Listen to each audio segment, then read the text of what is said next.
Olá, pessoal! Na aula de hoje nós abordaremos o ciclo cardíaco. Então, o ciclo cardíaco, ele é uma sequência de eventos, tanto elétricos quanto mecânicos, que vai se repetir a cada batimento cardíaco.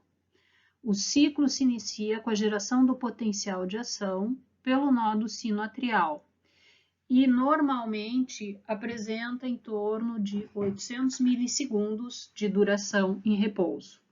Desses 800 milissegundos, 500 são na fase de diástole e 300 são na fase de sístole. Portanto, durante o ciclo, o coração ele permanece mais tempo em diástole do que em sístole. O ciclo cardíaco deve prover o débito cardíaco apropriado frente à demanda metabólica do organismo. Dessa forma, o ciclo cardíaco ele vai ser regulado de acordo com as necessidades do organismo. Nós já vimos que a atividade cardíaca ela é regulada pelo sistema nervoso autônomo, simpático e parasimpático, bem como por características intrínsecas do miocárdio. Então, esses mecanismos regulatórios vão ajustar o ciclo de acordo com a demanda metabólica dos tecidos. Antes de entrarmos especificamente nas fases e nos mecanismos envolvidos no ciclo cardíaco, eu gostaria de retomar com vocês a definição de débito cardíaco. Então, o débito cardíaco é o fluxo de sangue gerado por minuto por cada ventrículo. E o cálculo desse débito cardíaco envolve o volume de ejeção, que é o volume de sangue que é bombeado pelo ventrículo em uma única sístole. Então, em média, né, esse volume está em torno de 70 ml, e a frequência cardíaca, o número de batimentos cardíacos por minuto, que é em torno de 70 a 75, certo? Então, multiplicando 70 pela frequência cardíaca, nós vamos obter o débito cardíaco, que é em torno de 5 litros por minuto. Obviamente que esse volume vai variar sempre que o volume de ejeção variar e ou a frequência cardíaca variar. Os ventrículos, eles são as bombas geradoras de pressão, tanto para a circulação pulmonar quanto para a circulação sistêmica. Então, também é importante estabelecer os volumes que vão estar envolvidos no fluxo de sangue ao longo do coração e que vão ser relacionados ao fluxo de sangue na circulação. Então, o volume ventricular diastólico final é a quantidade de sangue dentro do ventrículo ao final de sua diástole, ou seja, quando o ventrículo está pleno de sangue. Normalmente, o ventrículo se enche em torno de 120 a 140 ml. Esse volume ele pode chegar a 150, 180 ml em situações onde ocorre aumento do retorno venoso. Então, quando mais sangue está voltando para o coração, mais sangue para preencher o ventrículo.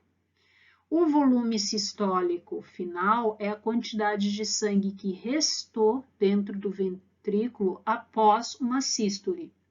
Então, normalmente ficam dentro do ventrículo entre 40 e 70 ml de sangue. Então, vocês observem que nem todo o sangue presente no ventrículo é efetivamente ejetado, né? Sempre existe uma quantidade restante de sangue lá dentro.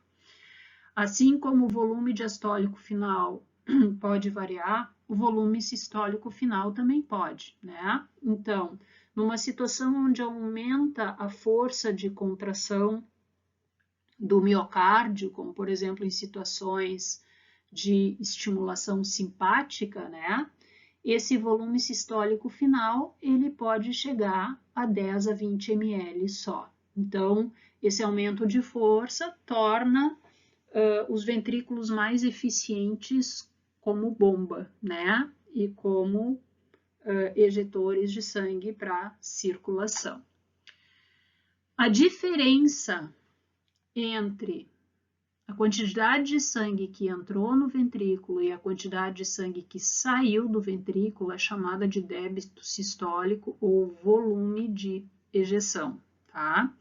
Então, esse é o sangue efetivamente ejetado, que vai dar a entrada para a circulação pulmonar e para a circulação sistêmica, tá?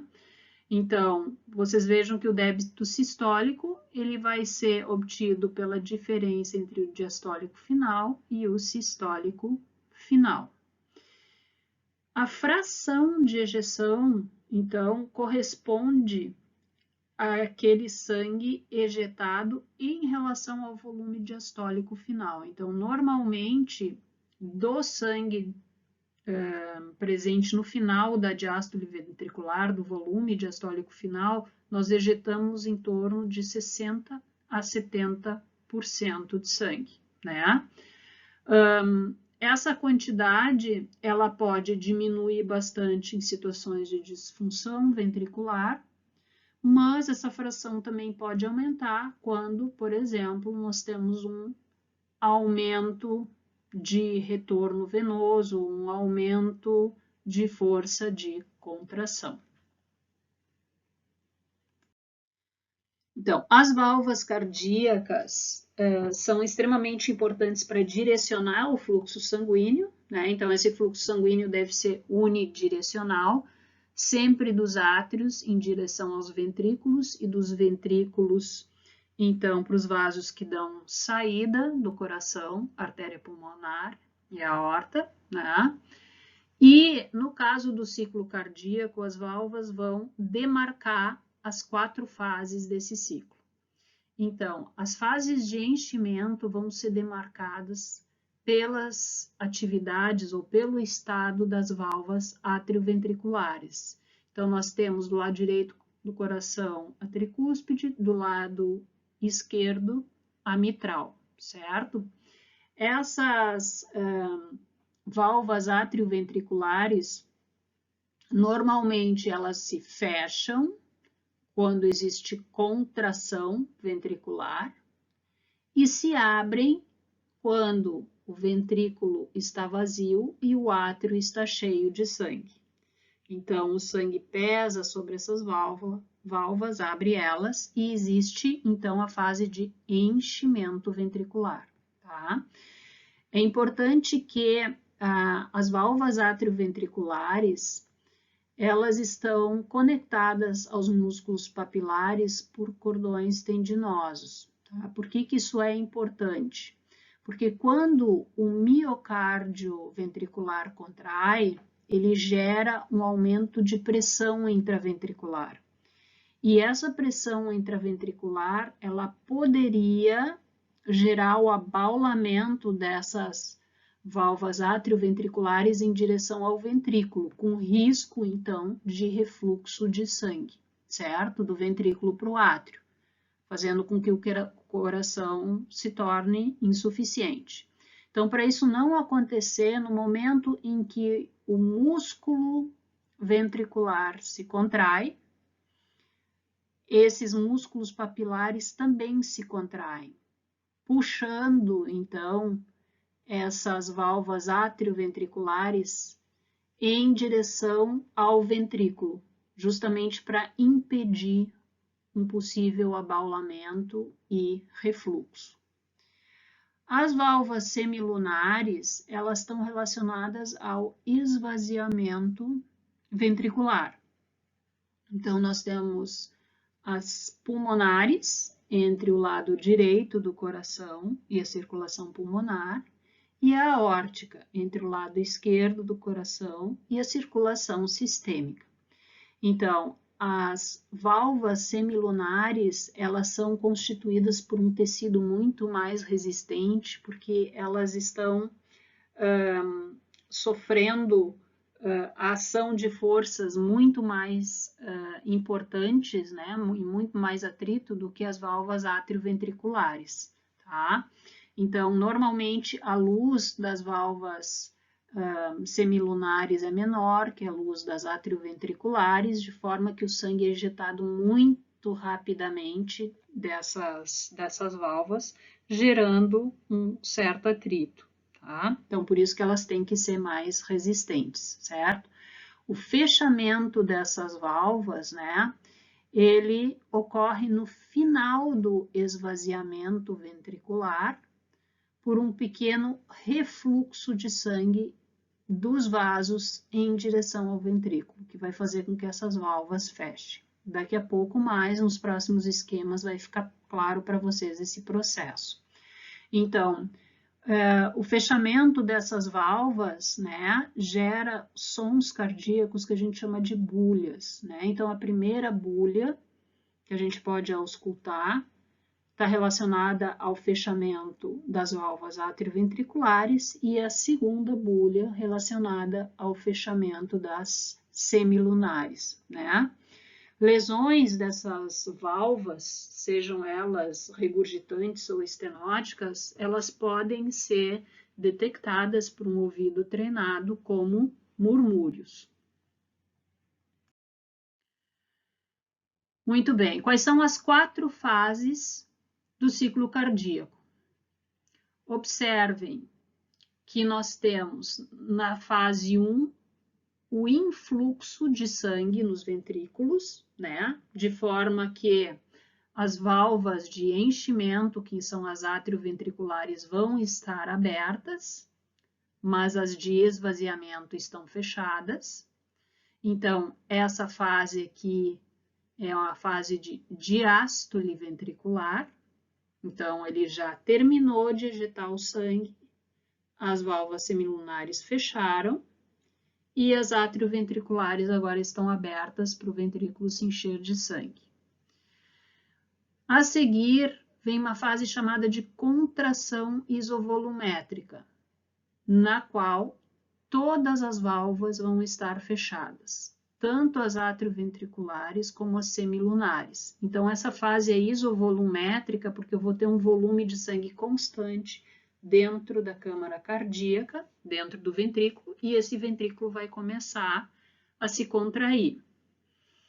Essa contração vai gerar aumento de pressão intraventricular, e isso vai acarretar o esvaziamento ventricular, uma fase onde as válvulas de esvaziamento agora vão estar abertas, mas as de enchimento fechadas.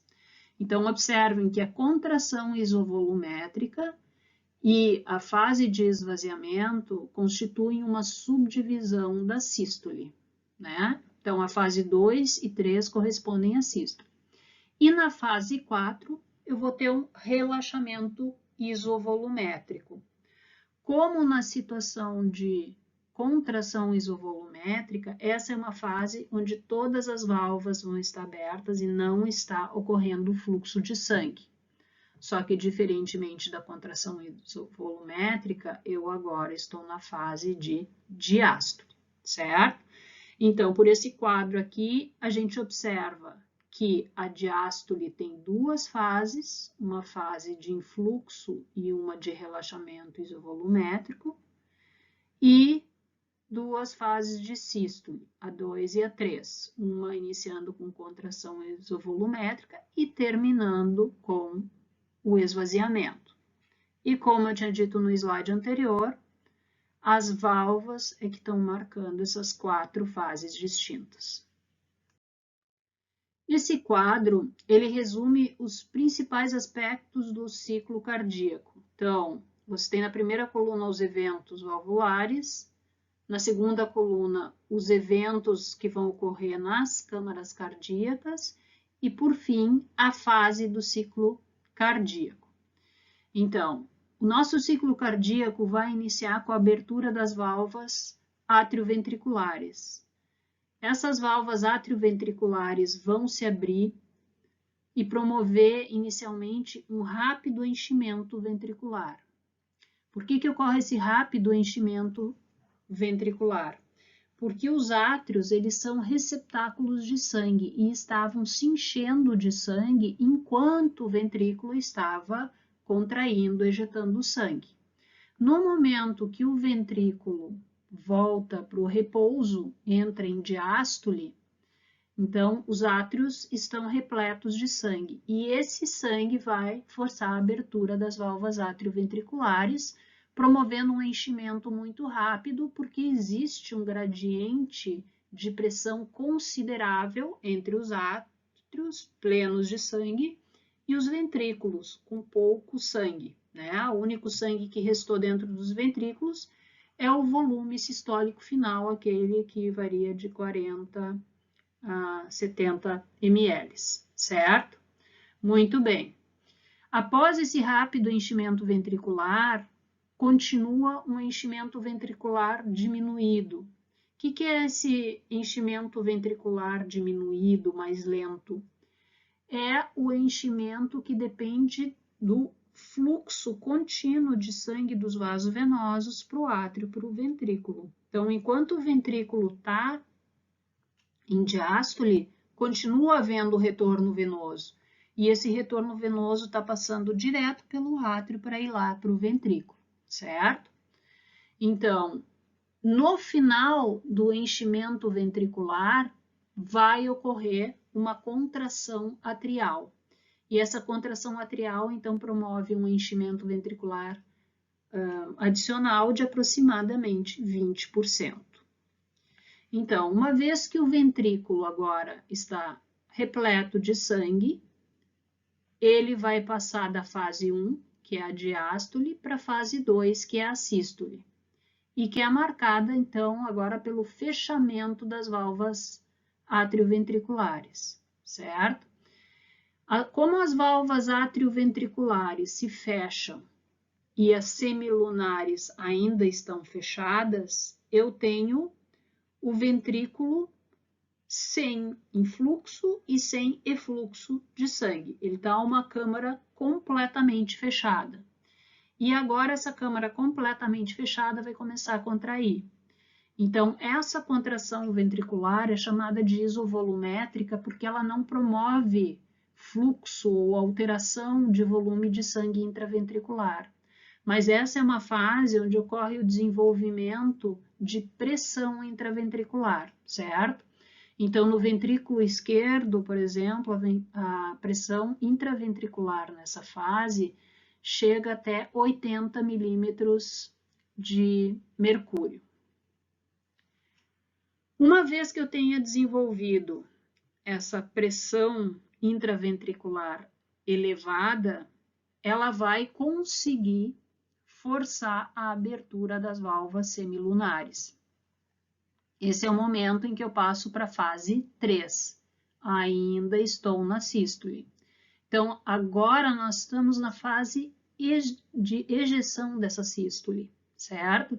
E essa ejeção também vai ocorrer em dois momentos. Uma ejeção mais rápida, mais explosiva, que corresponde a 70% do débito sistólico, e uma ejeção mais lenta, que corresponde a 30% do débito sistólico. Quando o ventrículo estiver terminando de se esvaziar, a pressão dentro dele vai cair e vai existir a tendência a um refluxo de sangue dos vasos arteriais em direção ao ventrículo, porque agora nos vasos arteriais a pressão vai estar mais alta do que no ventrículo. Eu não vou ter mais aquela força empurrando o sangue para frente nos vasos arteriais. Então, esse refluxo vai promover o fechamento das válvulas semilunares. Passamos para a fase 4, ventrículo volta a entrar em diástole. E observem que esse fechamento das válvulas semilunares, ele é acompanhado por válvulas atrioventriculares ainda fechadas, porque o ventrículo está relaxando. E, de novo, eu não tenho alteração de volume dentro do ventrículo, certo? Então, esse relaxamento é dito isovolumétrico. Então, o termo isovolumétrico, tanto para a contração quanto para o relaxamento, está relacionado a uma fase onde todas as válvulas, tanto aquelas de enchimento quanto de esvaziamento, estão fechadas. E agora o coração está pronto para reiniciar o ciclo cardíaco.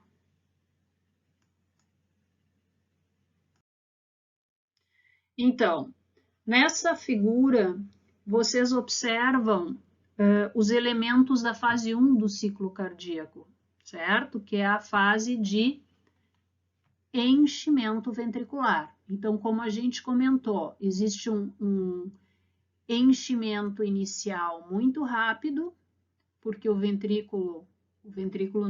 átrio está repleto de sangue, o ventrículo acabou de se esvaziar, está com pouco sangue, então esse sangue vai pesar sobre as válvulas atrioventriculares, abrindo elas. E eu inicio, então, o rápido enchimento ventricular, né? Observem aqui claramente, né, a abertura dessas válvulas.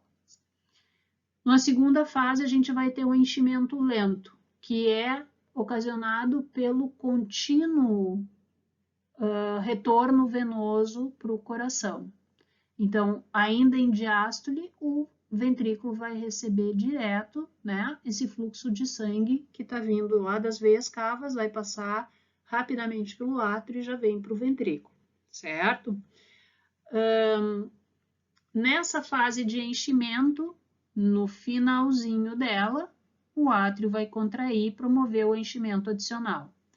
Observem que nessa fase eu estou com as válvulas atrioventriculares abertas, tanto no ventrículo direito, e estou indicando o ventrículo direito aqui porque está mais fácil de ver, mas no ventrículo esquerdo também. E enquanto que as semilunares, né, representadas aqui pela pulmonar, estão fechados. Então, é uma fase em que o ventrículo está se enchendo, certo? Aqui nós temos os aspectos da fase 3. A fase 3, se vocês lembrarem daquela tabela, é a fase da sístole, certo? Então, o coração já iniciou a sístole e observem que esta fase 3 aqui, ela está sendo caracterizada pelo esvaziamento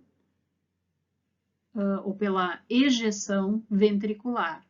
Então, eu tenho as válvulas atrioventriculares que estão fechadas, né? Então, não permitindo o refluxo de sangue de ventrículos para átrios, e as semilunares estão abertas, então permitindo o efluxo de sangue para a circulação pulmonar ou para a circulação sistêmica. Esse gráfico traz então as variações de volume e pressão durante o ciclo cardíaco, no lado direito do coração e no lado esquerdo do coração. Essa porção aqui do gráfico, ela indica as fases do ciclo cardíaco. E em roxo, então, nós temos a fase de enchimento ventricular. Aqui em vermelho e laranja, a gente tem a fase de contração isovolumétrica. A seguir, nós temos a fase de ejeção ventricular e em verde, de relaxamento isovolumétrico. Então, a porção roxa e a porção verde correspondem às fases de diástole ventricular, enquanto que a porção vermelha e a porção amarela correspondem à sístole ventricular, certo? Na porção inferior do gráfico aqui nós temos as variações de volume, tanto no ventrículo direito quanto no ventrículo esquerdo. E na porção superior do gráfico, nós temos o registro de pressão das cavidades cardíacas. Então, do lado direito, né, átrio e ventrículo direito. Do lado esquerdo, átrio e ventrículo esquerdo. E nós temos o registro do vaso arterial que vai receber o sangue ejetado por esse ventrículo. Artéria pulmonar do lado direito, artéria aorta do lado esquerdo. Estão indicados nesse gráfico também os eventos das válvulas cardíacas que vão determinar a progressão de uma fase do ciclo cardíaco para a outra. Então, para simplificar o nosso trabalho, nós vamos analisar apenas o lado esquerdo do coração, para depois comparar as duas bombas, direita e esquerda, certo? Então, nós estamos vendo exatamente o mesmo gráfico anterior, só que eu isolei, então, o que vai dizer respeito ao átrio e ao ventrículo esquerdo. Muito bem. Então, observem que na fase de enchimento ventricular, então, na fase 1, vocês têm o aumento do volume ventricular até ele ficar totalmente cheio, certo? Então, a gente já comentou que nessa fase 1 a gente tem um enchimento ventricular muito rápido, que é facilmente identificado por a rápida ascensão do volume dentro do ventrículo. E essa fase de enchimento rápido, ela ocorre porque no início do enchimento ventricular eu tenho um ventrículo ainda vazio, que ele acabou de se ejetar, né? E eu tenho um átrio repleto de sangue, porque como ele é um receptáculo de sangue, ele estava recebendo retorno venoso, ele estava armazenando esse sangue. Então, como eu tenho uma pressão maior na câmara atrial do que na ventricular, eu vou ter a abertura das válvulas atrioventriculares, no caso aqui da válvula mitral, e eu vou ter o enchimento, então, do ventrículo esquerdo muito rápido. Após esse rápido enchimento ventricular, a gente observa que esse enchimento tende a um platô, que está representado aqui, certo? Então, é a fase de lento enchimento ventricular, né? Por quê? Porque agora esse enchimento depende de retorno venoso que continua chegando pelas veias, pela veia pulmonar, né? E que escoa diretamente através do átrio lá para o ventrículo. E no final da fase de enchimento ventricular, que é essa fase roxa, vocês veem um aumento adicional de sangue sendo jogado para dentro do ventrículo. Esse aumento adicional de volume, ele é ocasionado pela contração atrial. Observem que essa contração atrial, ela gera um aumento também na pressão dentro do átrio esquerdo, já que ele está se contraindo e fazendo pressão sobre o sangue, e dentro do ventrículo, que está recebendo um volume adicional. Muito bem, então, no final da fase de enchimento ventricular, esse ventrículo, então, ele já está cheio de sangue, ele vai começar a se contrair. E vamos passar para a fase da sístole ventricular. Para a sístole isovolumétrica, por quê? Porque no momento que o ventrículo esquerdo começar a contrair, ele vai forçar o fechamento da válvula mitral. Então, observem que a válvula mitral aqui está delimitando a fase 1 e separando ela da fase 2, certo? Então, a passagem da fase 1 para a fase 2 significa o rápido fechamento da válvula mitral. Esse rápido fechamento da válvula mitral agora vai gerar uma câmara cardíaca totalmente fechada, certo? Porque a válvula aórtica aqui ela já estava fechada e agora fechou a mitral. Então, quando o ventrículo contrair, o que eu vou observar? Um aumento muito rápido de pressão dentro desse ventrículo sem fluxo de sangue. Por isso que essa fase é chamada de isovolumétrica. Não tem alteração de volume, mas a contração do ventrículo está exercendo pressão sobre esse volume de sangue. Então, essa minha pressão intraventricular, ela vai subir até 80 milímetros de mercúrio. Nesse momento, ela ultrapassa a pressão na aorta. E isso vai fazer com que as válvulas a válvula aórtica agora se abra, certo? Então, a abertura da válvula aórtica agora vai demarcar a terceira fase, que é a fase de esvaziamento ventricular. E essa fase de esvaziamento é iniciada pela abertura das válvulas aórticas. Observam que esse esvaziamento ventricular, ele tem uma fase rápida, como nós comentamos anteriormente, né? Pela grande pressão gerada durante a fase de contração isovolumétrica e depois uma fase de enchimento mais lenta, certo? Então, nessa fase de esvaziamento, então, a pressão da aorta, ela também sobe. Por quê? Porque esse sangue está sendo ejetada dentro da aorta e a aorta está sendo distendida, inclusive, para acomodar esse sangue. Então, a gente vai ter um pico de pressão aqui, que é o pico de pressão sistólica, que é em torno de 120 milímetros de mercúrio, certo? Mas a partir daí, vocês vejam que a pressão no próprio ventrículo começa a cair, assim como o fluxo de sangue para a aorta. E isso vai gerar um nó dicótico aqui. O que que é? Vai chegar um momento em que a pressão, vocês estão vendo que a curva azul, que é a pressão intraventricular, ela vai cair abaixo da pressão aórtica. Então, isso vai fazer com que nessa fase tenda a ocorrer um refluxo, né, da aorta em direção ao ventrículo esquerdo, fechando agora a válvula aórtica. Uma vez que a válvula aórtica está fechada, né, e o ventrículo está relaxando, a pressão intraventricular cai muito.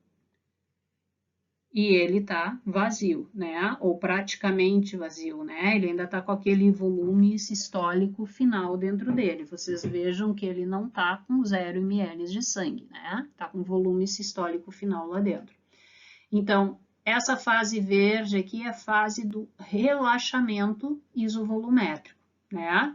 Eu tenho a válvula aórtica fechada, eu tenho a válvula mitral fechada, mas o lado esquerdo do meu coração está relaxando, o ventrículo esquerdo está relaxando, e como ele não está mais gerando pressão sobre o sangue que tem dentro dele, a pressão dentro dele cai.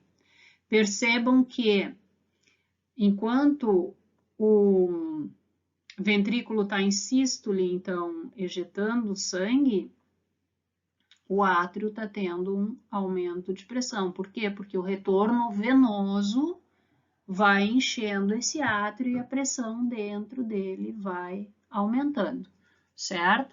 Até que, agora com o ventrículo totalmente relaxado e o átrio cheio de sangue, eu volto a começar o ciclo. Voltamos agora a analisar o gráfico completo, ou seja, com o lado direito e o lado esquerdo do coração. Então, o mesmo esquema de fases que a gente falou para o lado esquerdo do coração. Então, a primeira coisa que eu gostaria de chamar a atenção vocês é o que acontece com o volume ventricular do lado direito e do lado esquerdo. Observem que o volume de sangue ejetado pelo lado direito do coração é igual ao volume de sangue ejetado pelo lado esquerdo do coração. Isso vem de encontro àquela ideia, aquela definição inicial de débito cardíaco, né, que o débito cardíaco é a quantidade de sangue ejetada por cada câmara cardíaca por minuto, certo? Cada câmara, eu quero dizer, cada ventrículo. Então, os ventrículos, eles vão ejetar quantidades similares de sangue, né? O débito cardíaco dos dois ventrículos é praticamente igual, tá? Bom, outra coisa que a gente observa é que, embora eu esteja ejetando a mesma quantidade de sangue, tanto do lado direito quanto do lado esquerdo do coração, eu observo pressões muito mais baixas, tanto no ventrículo quanto na artéria pulmonar do lado direito, em relação ao lado esquerdo, certo? Então, embora todos os eventos sejam iguais, ou seja, o enchimento ventricular ele é iniciado, então, na sístole ventricular, né? Inicialmente com a contração isovolumétrica, com o fechamento da tricúspide e depois com a abertura da válvula pulmonar, né? E depois relaxamento isovolumétrico e voltando à fase de enchimento, a gente tem essas características muito diferentes de pressão, né? E na realidade, o que a gente observa? É muito diferente a pressão dentro da artéria pulmonar em relação à artéria aorta, certo? Então, como o ventrículo ele vai ter que empurrar sangue contra um vaso arterial de menor pressão, ele também pode produzir menos pressão para se esvaziar. Então, o ventrículo direito, na contração isovolumétrica, ele gera uma pressão de 8 milímetros de mercúrio e isso já é suficiente para promover a abertura da válvula pulmonar para ocorrer, então, o esvaziamento do ventrículo esquerdo. Muito diferente do que acontece do lado esquerdo, né? Onde eu vou ter que aumentar essa pressão até 80 milímetros de mercúrio.